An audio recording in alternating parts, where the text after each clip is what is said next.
Greetings. Take three. Take two. So I did make a video, and I'm going to make another one because, as you know, I'm kind of a perfectionist. If I can't do something right, I don't like to do it at all, which is a problem because oftentimes you have to do stuff and you just get it done and get it out there. And, one thing I've been wanting to do for a long time is to explain what is a nonprofit? What is Zion Nation nonprofit organization? How does it work? And what are some of the problems that we can solve together as global leaders in arts and culture, wellness, and in various businesses? How can nonprofits fill the gap and create solutions to problems that we all face and that affect our society? Uh, so I'm going to begin by introducing myself. My name is Shayla Vega, and I have a master's degree in arts and cultural management from Colorado State University. I've had a nonprofit organization since 2009, and this project is near and dear to my heart because there are a lot of people that don't really get that don't get help the way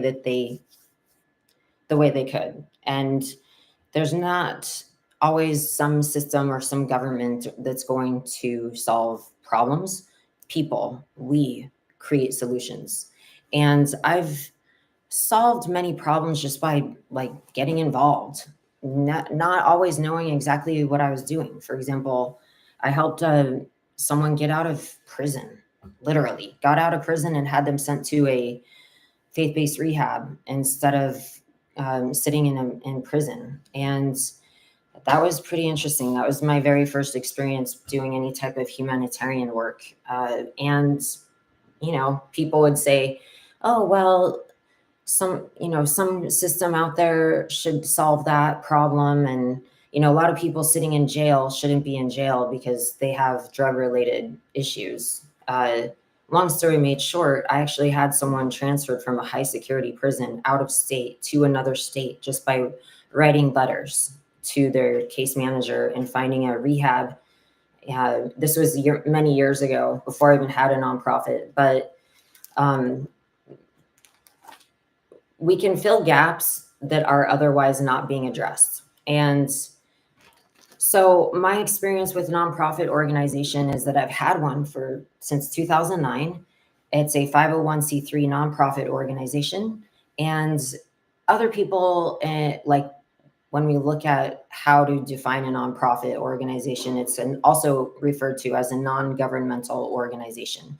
So basically, my experience and expertise comes from a long time of running a nonprofit, directing a nonprofit, doing all the paperwork for the nonprofit, sitting with attorneys, filing paperwork, creating projects and proposals, and working with diverse populations like the blind, people with spinal cord injuries, alternative sports teams, alternative music, reggae and African music, creating a fundraising around all of that stuff, as well as music production and wanting to protect my business by, having my own music. And that's kind of why I got into DJing and music production, not only because I love music, but because when we create our own music, it gives us protection of how we can use that music and not get copyright infringements when we make commercials or do marketing.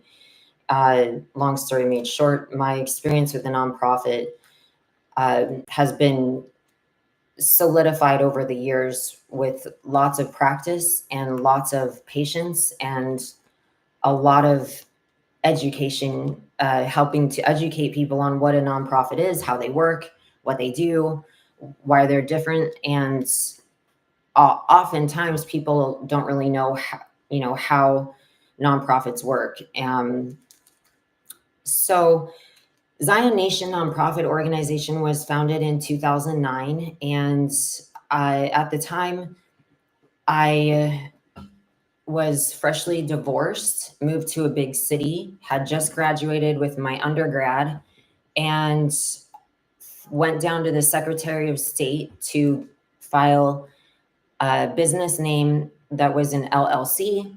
And while I was in line, I saw all the pamphlets on the wall and saw an application for a nonprofit organization. I filled out the business filing through the Secretary of State for the nonprofit organization. And I didn't, it wasn't a 501c3 yet. That came later. 501c3 is a tax bracket. It means you're federally exempt from taxes. And more on that later. But the reason why I started Zion Nation was because I had a nanny. She was from Uganda, and I was getting to know her, and I asked her about her village, and I said, "Can you show me pictures? I want to see where you're from. I haven't traveled to Africa. I love culture, but I haven't really traveled a lot. So I wanted to see her village, and I wanted to see pictures. I wanted to look it up on a map." She showed me, and then she says, "Actually, I'm writing a grant right now to get funding so that we can build a well in my village." I looked at her photos that she was showing me, and there were 10 people in like little mud huts that lived there. A lot of orphans, people who they didn't really have family because a lot of people are dying all the time. So women, every day they would carry the big buckets of water on their heads, and they would go down to the well, which was actually more looked like a mud pit in the ground with algae in it.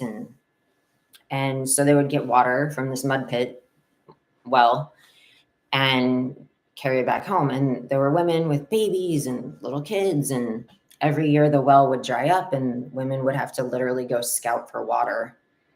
And scouting for water in the jungle of Africa is very dangerous itself. So she was showing me this. She showed me her grant that she was writing, and I could tell that she didn't really know what she was doing. It wasn't very well put together, and so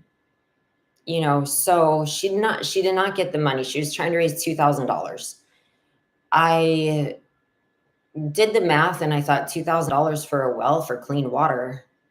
That's how much money I spend every year at Starbucks. I'm sure that if more people knew about this issue, that we could do something about it.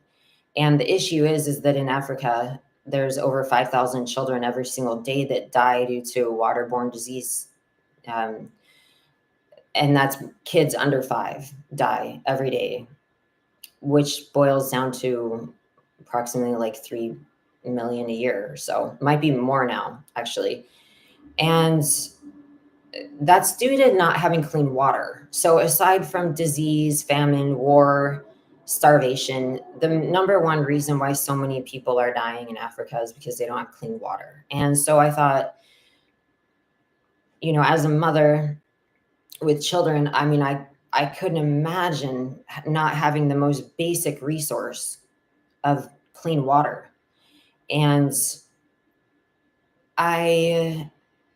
that was before I found myself down at the Secretary of State, that I was having this conversation with Sylvie.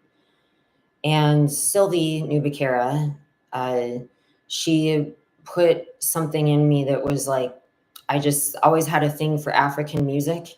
I was fascinated by drum music, African drumming and dance. And I didn't even know that here years later I'd be learning Afro house DJing. I didn't know that was such a thing in 2009. And Rabbit Trail. Fast forward to that line I was in at the Secretary of State. I used the last $80 in my pocket to file this form, which I still have the original document. And the original filing, I chose the name Zion #1 because Zion to me is a utopia where there's sickness, now there's health. Where there's pain, now there's ease in the body. Where there is suffering, now there's hope. Where there are people in prison, now they're set free. Where there's problems, now there's solutions. And to me, that's what Zion is. So Zion Nation became the name because I thought, we can literally build a nation that has this sort of code built within it that is based on healing and bringing holistic health services to disenfranchised populations using music, environmental stewardship, and holistic health services such as yoga, fitness, mindfulness, wellness, dance, herbs and vitamins, alternative therapies. And so in 2009, I filed the original document. I was fresh and new to Minneapolis, Minnesota, and I started meeting people that were musicians. And I think I found some drum troops or drum circles. And next thing I knew, someone was asking if I wanted to help them coordinate a drum festival and do all the booking for all the drum troops that were going to come to this festival. And I was like, yes, of course I'll do. Like, I was so excited with the opportunity. I got to call all the drum troops in the tri-state area, Wisconsin, Minnesota, and Iowa, to book drum troops to come to this festival. And I didn't know anybody. I barely knew anyone in this city. And I started meeting people just by getting out there and doing things like that. And I thought, if I'm going to be asking people to come to this festival, well, where is the festival? Maybe I should go look at the grounds that it's going to be at. So I went and took a trip to this festival grounds. And there I met the owner of the festival grounds, and he also had a recording studio. And it was out in the woods, out in the country in Minnesota, rolling hills, lush and green, and beautiful, massive recording studios with motherboards that were famous people had recorded on these motherboards in this recording studio. And I'm talking to this fella, his name is Matthew Mueller. And I started talking to him about how I wanted to build wells in Africa and use reggae music and African music to have fundraisers so we could generate the word and tell people. To me, I was like, doesn't anyone else know that there are 5,000 kids under the age of 5 dying every single day? Like, this seems like a huge problem. I think we should do something about it. It became like, I became like passionate about it. But what I found was that not everyone else was that passionate about it, So I started talking to Matthew Mueller, the owner of the festival grounds and recording studio called Pachyderm Recording Studios. And he looked at me and he goes, do you even know anything about Africa? Have you ever been there? I was like, no. He's like, do you have a 501c3? I was like, no. He's like, number one, you don't know what you're talking about. You've never been to Africa. The water issue has very little to do with anything other than government policy and economics, which is a huge endeavor. And basically, you don't know what you're talking about because you've never been there. You know nothing about Africa. And you don't even have a 501c3 nonprofit organization. So basically, shut your trap. Get lost, get out of here. Like, go get a 501c3 and then maybe come back and talk to me. And I walked out of there and I was like, wow, that was pretty harsh, And what happened with that entire situation is that I had to prove him wrong. Like, I do know about Africa. I do know about 501c3s. I can figure this out. So I went and printed off the 1023, which is an application for a 501c3 nonprofit, which A 501c3 means it's a federally tax exempt organization, and you're eligible for grants. You're also able to be, you can give people tax deductions if they donate to your nonprofit. And a lot of times when people are asking you if you have a nonprofit, if you have a 501c3 nonprofit, it gives you way more credibility because it's signed, stamped, and sealed with the federal government and the Secretary of State. And here in Florida, we have the Department of Agriculture. To receive donations and solicit donations, I have to actually register as a fundraiser. So there's all these legal things involved, which I've learned over the years. And so Zion Nation, I started Zion Nation, and how that happened was Matthew Mueller, the person at the recording studio, he was a producer and director. I didn't know it when I first met him, but he was a producer and a director of the biggest African drum troupe in Africa from Guinea. He wasn't from Guinea, but the drum troupe was called Les Africains Ballet. And Les Africains Ballet was a world touring drum troupe with like huge, massive drum troupe. And so he also filmed documentary films about Les Africains Ballet and their tour in Africa and elsewhere. I had no clue that I was talking to a producer and a director of an African drum troupe when I first met him. And after that, I realized the 1023 application is really long. I mean, it's like 20 pages, and it's full of legal questions that you have to answer. And I looked at it, I started trying to fill it out, and I was like, I don't really know how to do this. And I mean, I was freshly divorced, freshly out of college, teaching yoga and fitness training. I didn't have extra money to hire attorneys or even use LegalZoom. So I ended up going to talk to Matthew Mueller, and he said, well, you know what? Why don't you call these attorneys? Here's some attorneys you can call. I called the attorneys and made an appointment, and I didn't have the money, but I made it out of faith. It was going to be like $1,500 or $2,000 roughly to draft up the nonprofit application and send it to the federal government to get it tax exempt, awarded tax exempt. And I go to Matthew Mueller's again, and I tell him, like, I made the appointment, but there's only one problem is I don't have the money for it. And he goes, well, how much do you need? And I told him the amount, and he goes, hold on. And he walks over and he comes back with this stack of bills and gave me the money. So Matthew Mueller became the founder. I mean, the angel investor, I guess, like small amount of money to get something started. And for the next 6 months, I sat with some of the hottest entertainment lawyers. I had no idea who I was working with at the time. I really didn't. But yeah, I was working with some pretty big time entertainment lawyers that we got this thing drafted and awarded a 501c3 nonprofit.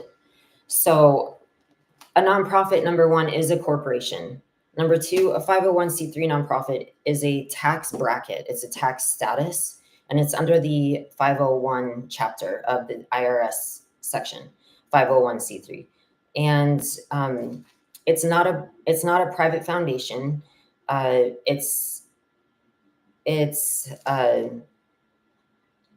Basically, we are qualified to receive tax deductible bequests, legacies, devices, transfers, or gifts under IRC section 2055, 2106, and 2522.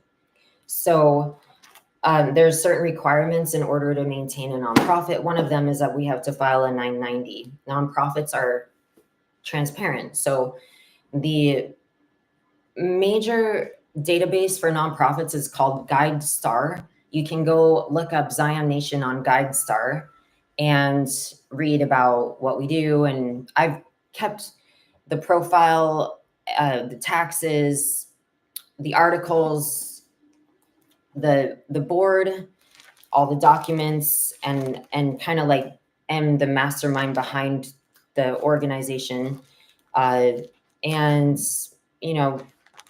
one thing that I wanted to do in this video is to read a little bit about the founding articles, what they do, what we do.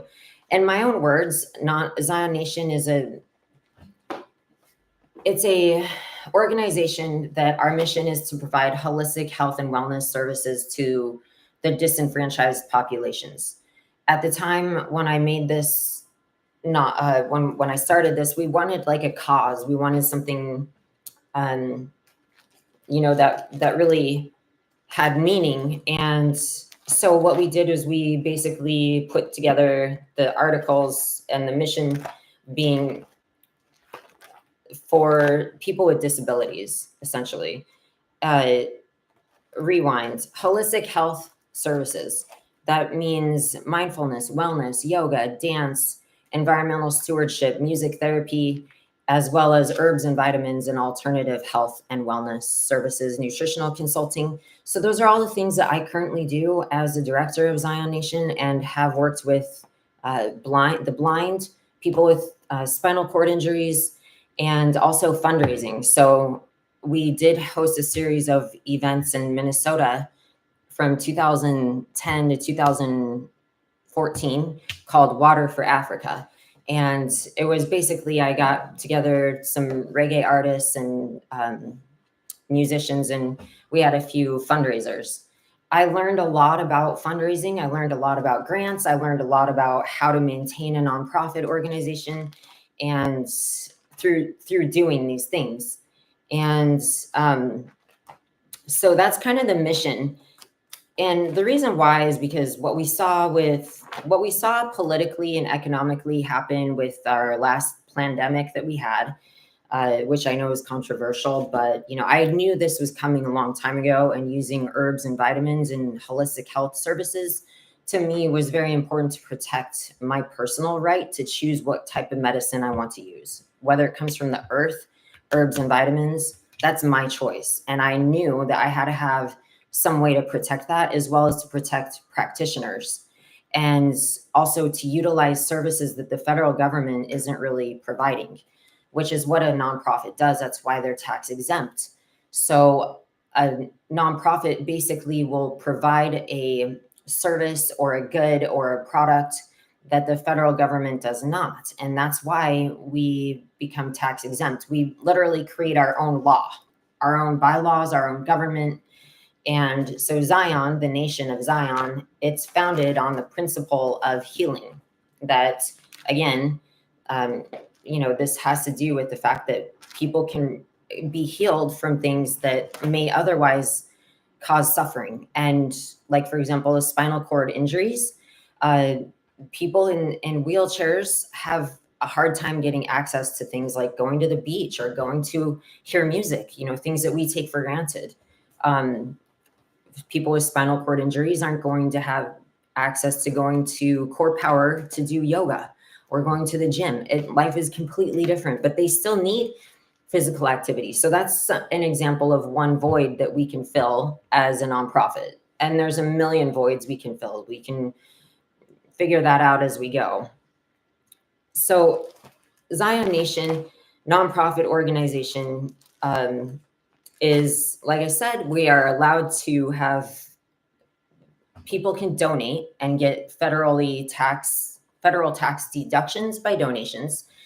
And we also are eligible for grants. And Zion Nation, nonprofit organization, it's one thing that we put in here is that we also are able to do fundraising and solicit donations, which means that we can actually walk around or advertise that we want people to donate. And that's, along with getting grants, is a huge deal. For example, one project I want to work on here in Miami Beach is using the band shell. Also in 2030, I'd like to have a tour, a festival tour, where we take the music, art, song, and dance and bring it to other places. And um, now, music therapy, music production, these are things that have to do with the nonprofit because, like I said, we can basically utilize fundraising. A part of fundraising is benefit concerts and music, but it can also be very healing for people. It can also be to me, it's a way to actually literally put a positive vibration into the universe and to help open up our conscious awareness as a human species that there's something greater than I call it party with a purpose. We like to have fun. We like to let loose. We like to party, sing, and dance, but we can have a reason for it. We can put any fundraising event together and have our partying and our natural collective consciousness that we have and our networks that come together. And we can do it for any cause and bring awareness to other issues other than just partying and having fun. We can actually create awareness around the sea turtles, cleaning up the beaches, people with spinal cord injuries, the blind, youth that don't have access to musical instruments, for example. They're the stray cats, homeless, whatever it is, whatever cause it is, whatever thing we want to promote, we can. And that's what a nonprofit does. It gives us the tools. Questions. There are major problems involved in running a nonprofit because people don't really know how they work. And there's a lot of myths out there and a lot of false information. And so a 501c3 nonprofit organization, it is something that can collaborate with for-profit companies. So think of it like this. If you have a product or a service or your own registered trademark and you have your own brand, you can actually work with a nonprofit organization and still make money. So a lot of people, they think that nonprofits don't make money. Nonprofits are all basically they don't make a profit. And the difference between a nonprofit and a for-profit is not whether or not they make money or a profit. It's who is it profiting more so than if they make a profit. Because a nonprofit organization, just like any business, you have overhead. You have your office, you have your utilities, you have, bookkeeping and tax expenses. You outsource stuff to, have your water delivered to the office, whatever. These are things that any business has, your overhead expenses. And with a nonprofit, your overhead expenses can be as big or small, just like any company. So nonprofits don't profit one specific person like a for-profit company. A nonprofit, the mission of it is to benefit a cause. And however, nonprofits can have salaried employees that make money, that make W-2, that make salaries. And a nonprofit can determine what they have in their budget to pay somebody. Nonprofits can also have independent contractors. So let's say that at our nonprofit, we wanted to have a fundraiser and we were going to utilize some dancers and some people to move all the equipment. We would pay them as independent contractors, just like any other company. What they do with their money is up to them. I don't care when somebody gets paid at that point, that's on them. But the nonprofit itself does not profit. Any proceeds that a nonprofit makes rolls into their projects, rolls into their overhead. They roll it in.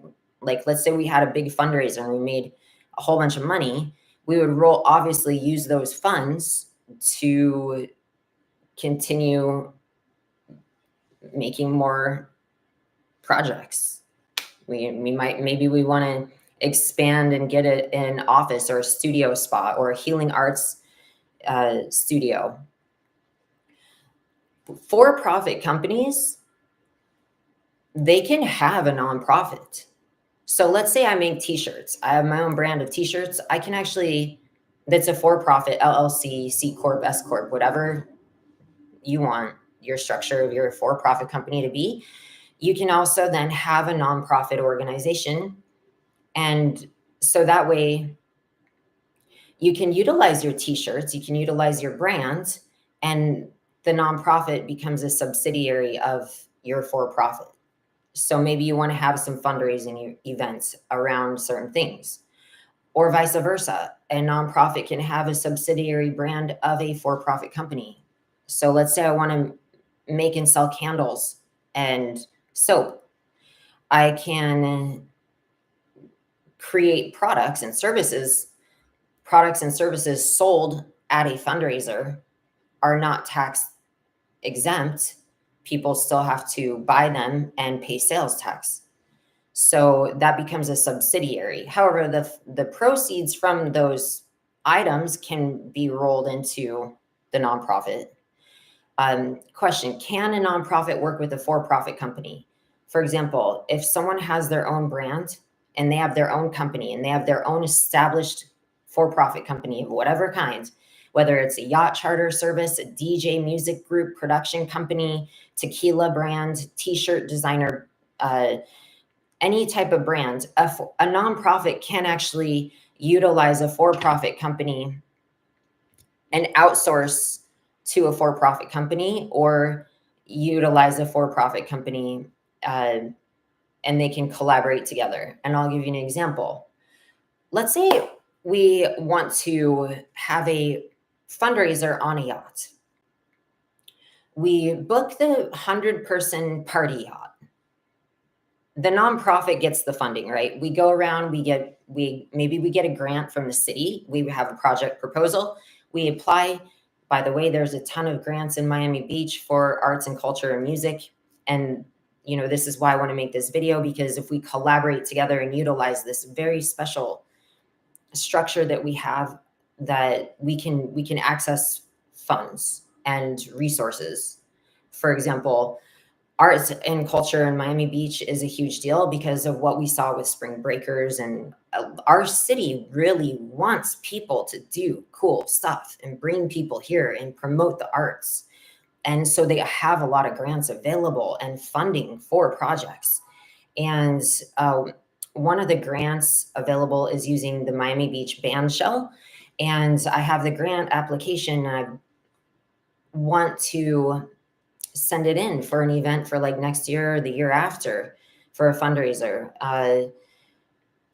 There's grant money for projects, for example, having an events permit in Miami Beach, raising awareness about whatever cause it is. So we can get funded however we want. We can literally walk around and go to businesses and friends and family and say, here, we're doing this. We want to raise money for this specific thing. Can you donate and help make it happen? We can go to restaurants and say, can you donate pizzas? Maybe we go to the beach surf shop and we say, can you donate 100 pairs of flip-flops? We're going to sell them, and we're going to use that money for the sea turtle beach cleanup project. Or, okay, so let's say we have a budget. Just like any company, you have a budget. We get the funding from other sources. That's also what separates a nonprofit. What sets apart a nonprofit is they get funding from alternative sources, such as grants and fundraising and donations. So rather than a for-profit thing that we sell or services we offer, we can still offer services and sell stuff, yes, but we also have a whole nother wide array of ability to get funding. Grants, donations are too. And donations benefit people that want tax deductions. Like, for example, at the end of the year, if you are a person of wealth and you realize that you have a bunch of income, maybe you want to get a tax deduction. So you want to donate some money to the nonprofit so you can get a tax deduction, because that makes more sense than paying the federal government excessive amounts of money in taxes. Why not just make a donation, do something cool, and be part of the solution to whatever it is that we're promoting at the time, and get a tax deduction. So, you know, one other thing too, if a nonprofit buys a piece of property, a nonprofit that buys a piece of property is exempt from property tax. So there's a lot of benefits there. And back to the fundraising and grants, the Miami Beach Bandshell is one of them. Can a nonprofit work with for-profit companies? Yes. Can a for-profit company work with a nonprofit? Yes. Can a for-profit money take some of their money and utilize it for a nonprofit? Yes, that becomes a tax deduction on that for-profit company. A nonprofit is run by a board of directors, and the board of directors are not compensated. Typically, small grassroots nonprofits can compensate their board depending on the circumstance for basic things if the board decides that's what they want to do. The board of directors for Zion Nation is something that like I said, I've been the mastermind. So I have friends and that are on the board and for the most part, it's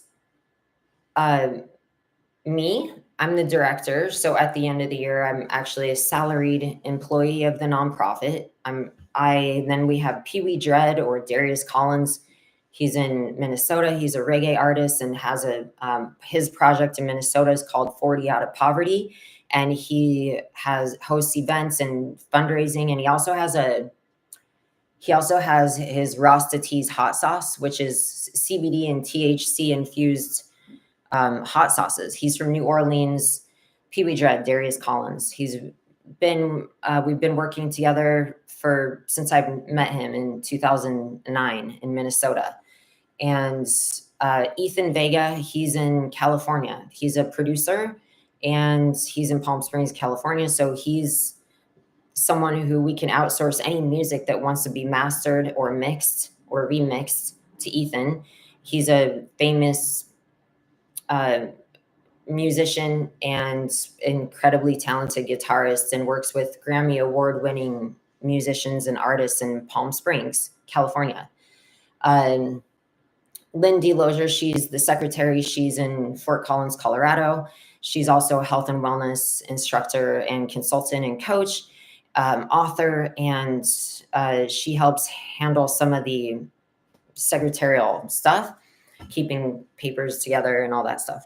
And then Scott Keller, he is in Fort Lauderdale, and he was a chiropractor in New York City and moved to Florida to start an Ayurvedic health and wellness consulting company, and also does workshops and retreats on astrology, Ayurveda, and holistic healing services such as chiropractic medicine. And he also teaches on love and romance using astrology, helping to understand relationships and relationship coaching, love coaching. So really cool guy, Scott Keller. You can look him up. And then here in Miami, you know, when a nonprofit has an event, it's basically the structure is already here. I have since 2009 have a proven track record in sales of different programs, products, and services that's all been stamped, sealed, filed with the federal government, and in 5 states, federally exempt nonprofit in Florida, California, Colorado, and Minnesota. Let's see what else. So what the problem is that number one, people don't really understand how a nonprofit works, and they're a little bit more complex. but business is complex. If you have a business, you know that there's certain things you have to do with taxes and bookkeeping and filing things with the Secretary of State. Business in itself is complex. Nonprofits just happen to be something that people don't really understand. Uh, so a nonprofit organization, educating people on how they work, what they do, this is where I come in. And that comes with anything of building rapport with people over time and getting to know them and establishing relationships and collaborative partnerships and organizing projects. So, one of the things that I studied in Colorado at Colorado State University when I got my master's is arts and cultural management. And so I have a master's in arts and cultural management, which is a unique program that includes event management, art policy, entertainment law, new venture creation, nonprofit management. So those are a few of the courses, and leadership. Those are a few of the courses that I took in my master's. So basically, here is a problem in our society is that we're very much separate and isolated from one another. And even though we're more connected than ever with technology, people feel more isolated than ever, now more than ever. The stats will prove it. From the rates of suicide, let's look at in adult men over the age of 55 that are financially well off. It's actually isolation and loneliness is an epidemic. I think there is this attorney or one of the Surgeon General came out with this a year or two ago that isolation and loneliness is actually a huge epidemic in our world, and especially in our country where we do have more advancements of technology. And also young women, young women are more suicidal than ever because of the pressure that they feel and the lack of understanding that they feel. Women's empowerment movement and all this of, is tough we're not getting the education we need as humans to have good relationships and self-love and understanding who we are, and I'm going off on a rabbit trail, but the whole point that I'm trying to make with this is that we also in business are more isolated. We can collaborate together in a way that benefits everybody.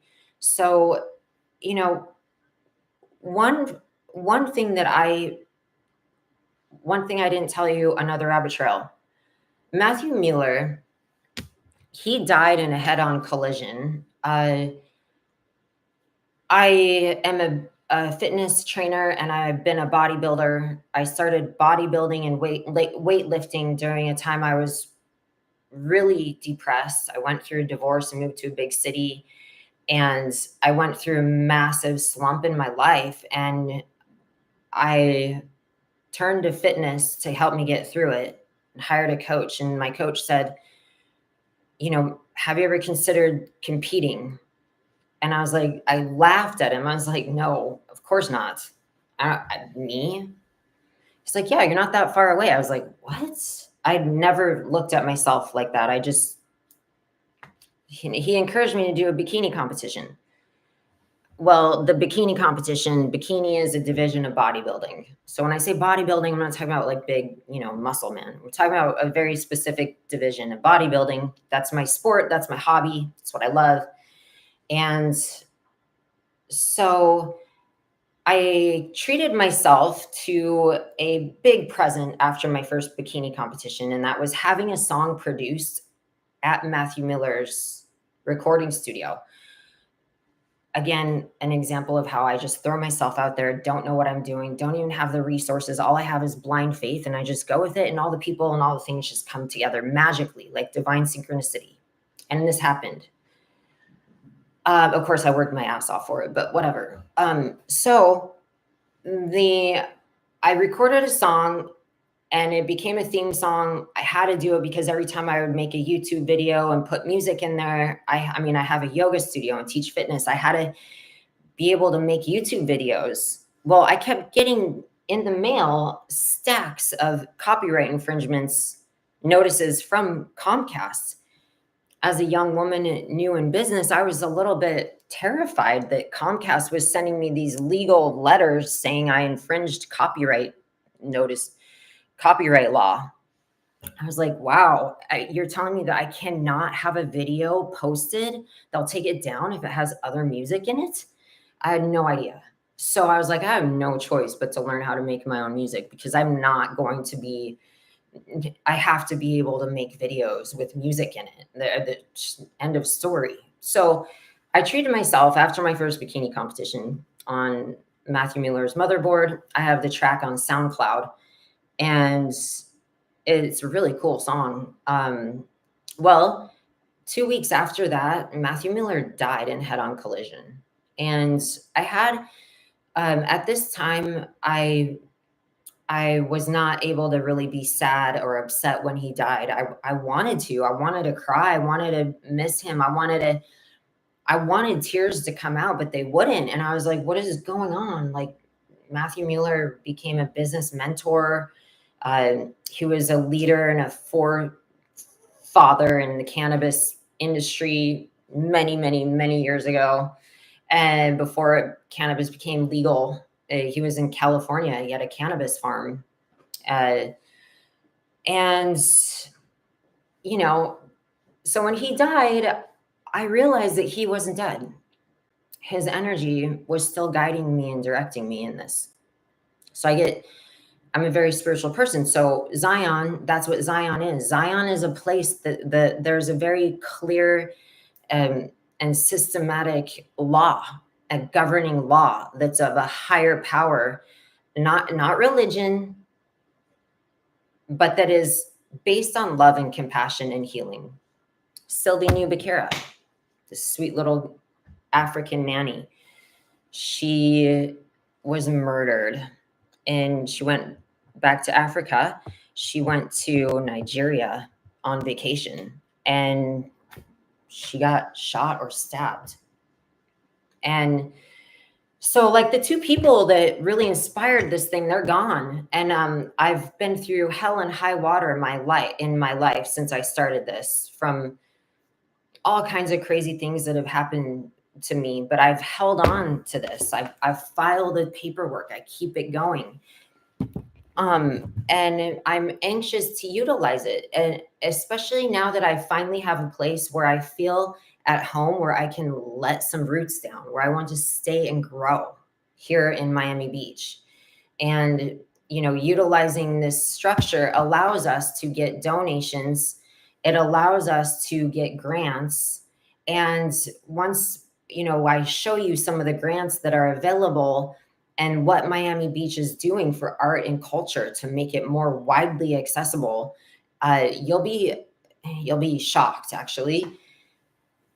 So one of the things that I think we could do is utilize the party yacht, do a party yacht, and sell tickets.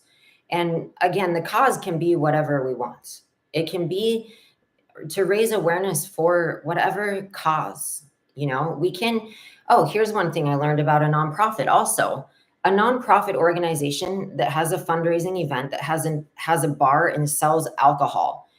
A nonprofit organization can actually sell alcohol and have a bar. So let's say that Zion Nation nonprofit organization has an event and a fundraiser, and we work with a company that has their own branded tequila.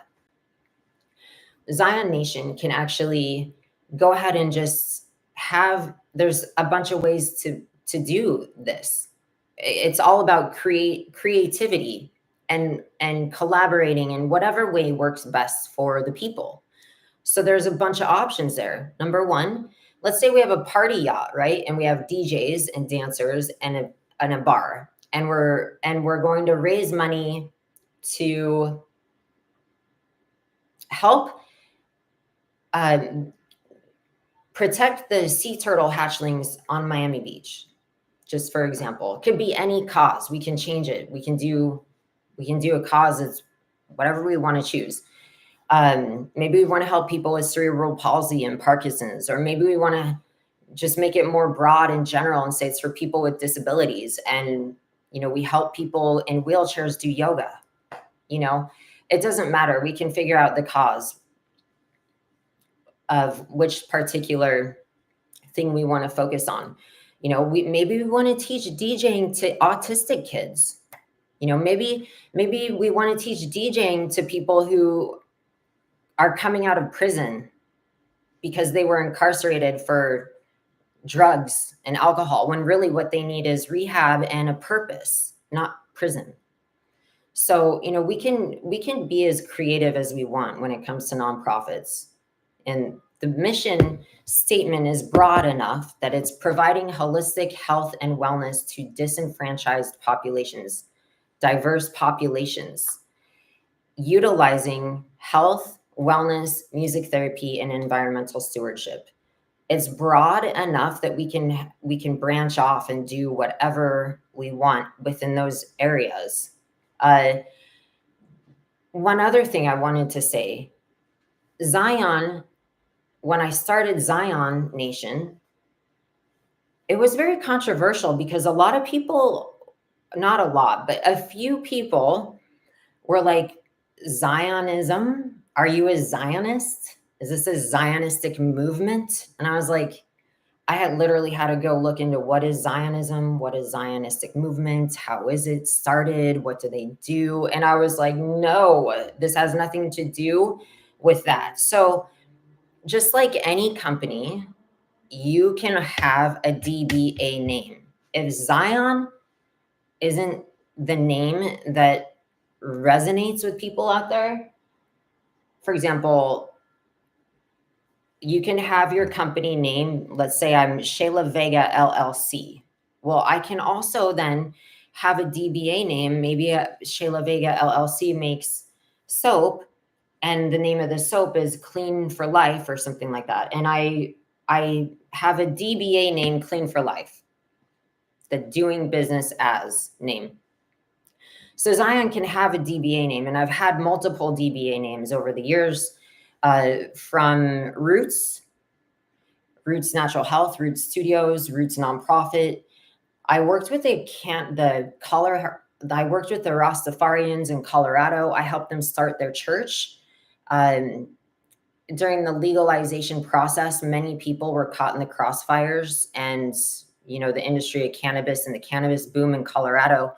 There are people who have been using cannabis and have used cannabis for eons. Among them are the Rastafarians. It's part of their culture. It's part of their religion. And, whatever your moral views are on that, that's up to you. But I helped the Rastafarians start a church in order that they could feel protected in some way to utilize their sacrament, which is cannabis, and play Nyabingi drums. Again, I have a thing for drums and African music and Nyabingi. I've studied and traveled and worked with Nyabingi drum makers and Rastafarians and African drum troops. So Colorado House of Rastafari was the DBA name in Colorado. And that's literally like $50 and a filing with the Secretary of State, or here in Florida, it's called the SunBiz. So nonprofits, yes, they can collaborate with for-profit companies. Back to the idea of a party yacht fundraiser. Yes, we can have an open bar. Here, let me give you 3 examples of how we can collaborate with an established registered trademark for-profit company. And that for-profit company can be completely its own entity. Within that company can sell its product, and they become their own business. Like, let's say we had a booth and had products. The person who's at that booth, that's their store that they're setting up at the fundraiser. And maybe that person, like, for example, the open bar, for example. Okay, so maybe that tequila brand, maybe they want to actually donate cases of tequila and get a big tax deduction for doing so. Or maybe Zion maybe Zion wants to go ahead and just pay for a few cases of tequila to have that tequila at the bar. Maybe there's a music group that manages all the DJs, and that music group that manages all the DJs also has a registered trademark and a brand, a patented registered trademark brand. So the people that are managing the DJs, the music group, they can there are a few ways we can do that as well. Same thing, the nonprofit that got the funding, that has the funds, and it's part of the project proposal, we can go ahead and pay the the music management group to bring in the DJs. Or maybe the music management group wants to donate their time and their resources and their network to promote the event, and just, do it as a benefit to others. And maybe they could get a tax deduction for their time, or for donating their resources. So how else can a nonprofit collaborate with a for-profit company? These are things that basically, when you work with a committee, you work with a group, we put together sort of the project, right? And we write out a budget, we have a fundraising plan and a fundraising committee, and we sell tickets. Like I said, the nonprofit can utilize the proceeds to pay independent contractors.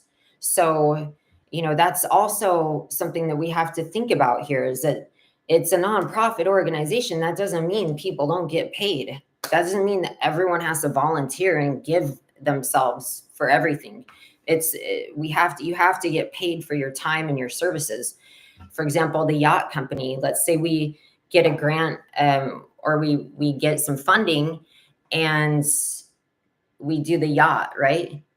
The person who's providing the yacht has to get paid. There's gas and a captain and marina fees and all this, cleaning fees, so that would be an outsourced expense for a nonprofit event. Just because it's nonprofit doesn't mean that nobody makes a profit. It means that the benefit of the nonprofit is going to a greater cause. In order to promote a greater cause, we still have to have our phone bill paid, our office paid, contractors paid. Just like any business, those overhead expenses in putting together an event, those things are paid for. So I hope that answers some questions. What I'm asking for you, if you're watching this, is that, number one, that we could please collaborate together, because I really feel that having the access to the community here in Miami Beach, and again, Zion Nation is filed in 5 states, Colorado, Minnesota, Florida, and California. And for example, Pee Wee Dread, Darius Collins, he has family in Louisiana. People in Colorado, we have Denver, Boulder, people in California. Like, we could literally have a tour. So we could plan out something for the future with a budget for 2030 and literally have a touring festival, and along the way get grants, get funding for this. And I can tell you that the more people that the bigger our collaboration, the more grants available, because we can put forth our efforts in a greater way when we work together for a cause, So one vision I always had was, okay, we all love DJing and house music and Afro house. Well, let's have a drum troupe there. Let's have some actual real drummers. And maybe we have, like, for example, if there's a performer, maybe we want to teach, maybe we want to have like a live dance class in the park every Sunday and have a live DJ. And we get a city permit, and that becomes part of our fundraising campaign, is to actually have weekly classes. that people buy and come to and donate to. And while we're doing an outdoor yoga class with a live DJ, for example, we are also promoting other things like women's empowerment, uh, art in the community, health and wellness, Uh, so it's collaboration, and it's being creative and thinking outside the box and having really fun ways of doing things, using art and music and healing and wellness. So I'm asking you that we could please collaborate together and plan one of three projects, or all three. Number one, the Miami Beach Bandshell. Number two, 2030 touring, which would be a drumming, live music, DJs, dance. Maybe from now until 2030, we establish a dance troupe, or maybe we find and outsource products made by indigenous tribes in Africa, and we play Afro house using beats and rhythms from that tribe in Africa, if that's your thing. Water in Africa is still a big thing to me. So one of three events. Oh, and the party yacht. The party yacht, why not? Like, what? We have access to these things. Miami Music Week just passed us by, but we can do Miami Music Week next year. We want to collaborate and see a vision and a future together to partner in these endeavors and to utilize a structure here that opens us up to funding from alternative sources and reaching people that other governments funding and sources are not reaching. One of my good friends, he died in head-on collision. Matthew Mueller did, but there are people who have gotten in head-on collisions that didn't die, and now they have spinal cord injuries and they're in wheelchairs. Could you imagine, for just a second, going to the beach, going to a club, getting transportation, and having to wear a catheter? So there's certain things with nerves and nerve damage that we take for granted every single day. And this is near and dear to my heart because I know people that have suffered great injuries that are now in wheelchairs. And I can tell you, I never did yoga so I could be some cute yoga instructor at some posh yoga studio. I don't even care, honestly. I started teaching yoga to someone who was blind since birth. And that experience, opened me up to teaching yoga and doing yoga and stretching with people with spinal injuries. My son, he had a seizure when he was 8 months old, and it damaged his brain. He's not autistic, but people think he is. So anything with the brain, the nerves, the spine, these things are near and dear to my heart. And I utilize stretching and fitness and wellness and movement in a way that's not vain. I have no interest in going to try to teach yoga classes or Pilates or fitness training at a gym. I work with diverse populations of people that aren't really getting the services they want because there isn't anyone that offers them that, which sets me apart and gives me a huge niche and a huge, I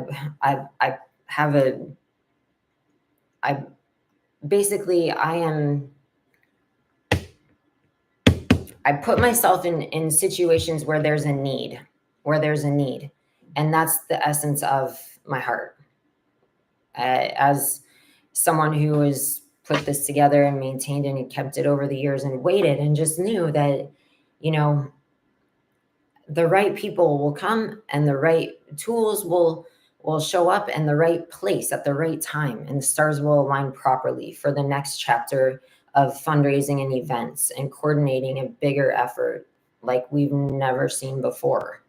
And, for example, the name of my friend that I'm sending this video to that has a registered trademark music group and products and a branded tequila.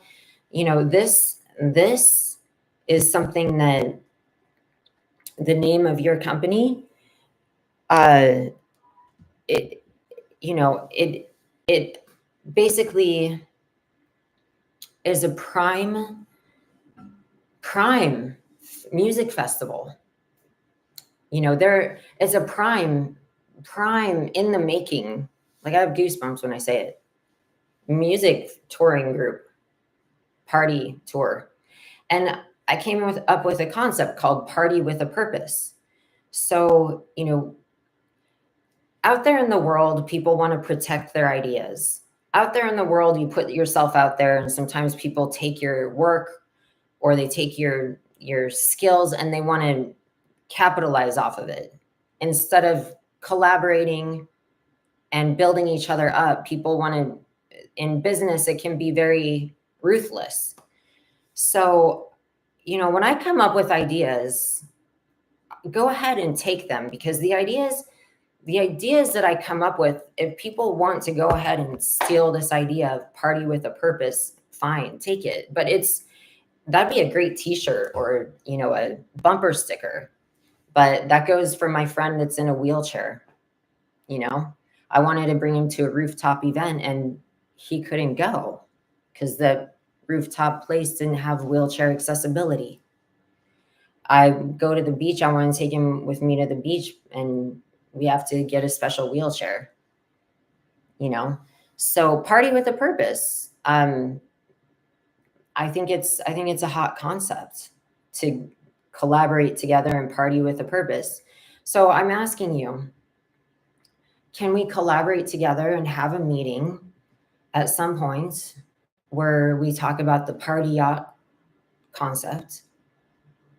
We can put together an event with a cause that is near and dear to you. We all can agree on what it might be. And then we put together, just like anything, like a project plan with a budget, and we go out and we seek the funding. And I can show you the grants, the Miami Beach Band Shell. If I send that in, I could send it in at any time, but I wanted to make this video, get this out there. Go to GuideStar, look up Zion Nation Nonprofit Organization. And because it's a federally recognized tax exempt nonprofit registered with GuideStar, you'll see on my Instagram that when you have a fundraiser, you can use Zion Nation, and you can change the title for a specific project. So again, a for-profit company can have a nonprofit as a subsidiary, or vice versa. We can have a DBA name, or, it could say proceeds of this event go towards this cause. So a for-profit company can have an event and they can produce it, and we could say, a portion of the proceeds go to clean water in Africa. It's a creative guerrilla marketing tactic to utilize something like saying to your clients, when you come to this event, you're helping us raise awareness about kids that don't have access to music instruments, or whatever the cause. Again, we can have a DBA name for those people who, very few people in the world who have a problem using the word Zion. The sky is the limit, really, truly. A nonprofit isn't about one particular person. This isn't about me. I'm just a person that is here to show it and present it. So can we please have a follow-up meeting and discuss an event? The Miami Beach Band Shell, number one, I want to send that application in. I'm dying to send it in. Like, I have it printed out. I've looked at it every day. I have it right here. Number two, party yacht. Why not? Sounds so fun. And yes, we can make it profitable. And yes, we can have a strategic plan to get funding that's expensive to have a party yacht. For 4 hours party yacht, we're looking at $12,000 just for the yacht, So like we we're not talking about like a little like, oh, $50 to come in. We're talking about like big time, bigger ticket donations. Like and then lastly, the local event that's like a class, like a live DJ'd yoga class, a live DJ'd fitness class, something like that. I think would be really hot also. And also, I do want to work with the people with spinal cord injuries to help them have access to stretching, yoga, acupressure, herbs and vitamins that can help with their nerves and nervous system, as well as enhancing their immune system. I'm Shayla Vega. I have a tendency to make videos and then I just don't stop talking and they go really long. So if you did listen to this video, obviously you can look at my channel and know that it's brand new. So one simple thing you can do is like the video, subscribe to the channel, and leave a comment. So thank you so much. And if you are ever in Miami Beach, feel free to reach out to me, as I'm also a tour guide. I help people have fun and party with a purpose in Miami Beach. And so if you don't know Miami, there's a lot of things you should know before you come here. It's a hard place to navigate. There's a lot of things that people don't know. If we made a video channel called How to Survive in Miami for Dummies, one thing I would tell people is, driving, don't even do it. Just get an Uber driver. Get Uber drivers. Don't worry about parking and all this because it's a pain and it's expensive. And sometimes you might get a hotel and you have to park in a parking garage 2 blocks away. That's like $100 or so for a weekend of parking. Like, if you're a female and you're coming to Miami, this place is nuts. There's a lot of stuff you should know to protect yourself. If you're looking for fun and want to know where all the coolest venues are, where you may not find these things necessarily published online unless you know what to look for, contact me. I'm Shayla Vega. Thank you for watching. Thank you for your support and collaboration and listening to this video.